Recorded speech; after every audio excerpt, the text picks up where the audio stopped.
Let's get more on this testy US-Russia relationship. We're joined by Jon Sawyer, the director of the Pulitzer Center for Crisis Reporting. Actually, let's begin with how the US has handled this. What do you make of it all?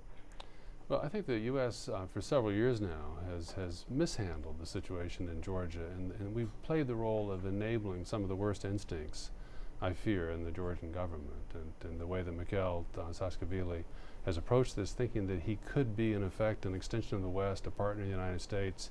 We've given him some cause for thinking that, with the many visits to the United States, the talk of Georgia as a beacon for democracy, the military, $200–300 million in military aid that we gave to the Georgians, and a third of $1 billion in economic aid. So we've created this impression that Georgia really could be an outpost of Europe. It's particularly strange, though, given that this is supposed to be the U.S. Secretary of State's expertise. Isn't she supposed to be a great expert on the former Soviet Union and so forth? They've completely misjudged this, perhaps? Well, but that also takes you to the other issues that we've had massive distraction for the last 7 years. And so that Georgia, for a while, after the Rose Revolution, which happened without much of any part by the United States, it fell into our laps, and that was a great, wonderful thing. And here we were, as that progressed over the 2004, 2005, as Iraq began to go south, began to sour, you had this hopeful sign, this development in Georgia, that democracy was on the move, and that this was going to spread throughout the former Soviet Union. And so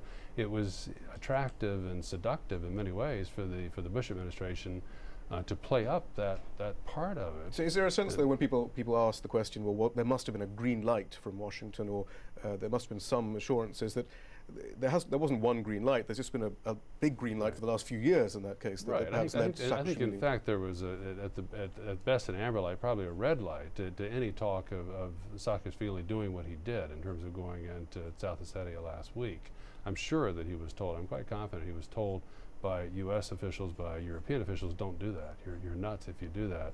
And he felt he was in a position where he had to. But you're right, over the 4 years prior to that, through myriad signals that he was a member of the club, that he was one of us. And I think another point worth noting is that this was not just the Republican Bush administration, this was the foreign policy establishment of both parties in this city, in Washington, that was fueling the expectations in Georgia, and it went deep with the Georgian people. It was true when I was there reporting for the Pulitzer Center 2 years ago.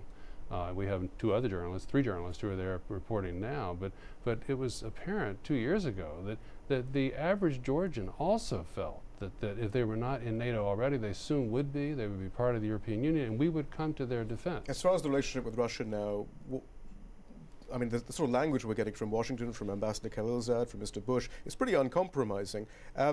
But is there any chance, in the wider sense of U.S.-Russia relations, we will go to the status quo ante, which is the term we keep on hearing? Mm-hmm.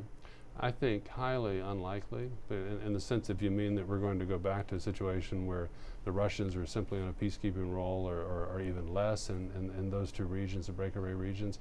I think that at best, what will happen now is that Russia will simply take control, annex or semi-annex the two regions of Abkhazia and South Ossetia. At this point, they've already been ethnically cleansed, so that the people who are there are overwhelmingly supportive of Russia. They want to be part of Russia. But can America do anything? I mean, all this language. America can't do anything about that, in my opinion. What could happen if the Russians overplay their hand, this is what everybody's watching this week, if they march on to Tbilisi, if they try to occupy the entire country, if they try to overthrow Saakashvili by force, then I think Europe and the United States will have to think hard about, even then the choices are not going to be good, but I think we'll have to, you'll see a lot of discussion, there will be some response, but I think that it would be quite surprising and self-defeating for the Russians to do that. Because I think in their own country and in the regions at play in South Ossetia and Abkhazia, and that's the thing, that those who are painting this as somehow like Afghanistan or Czechoslovakia in 1968,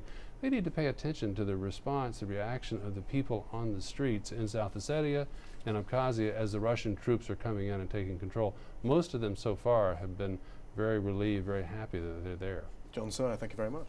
Thank you.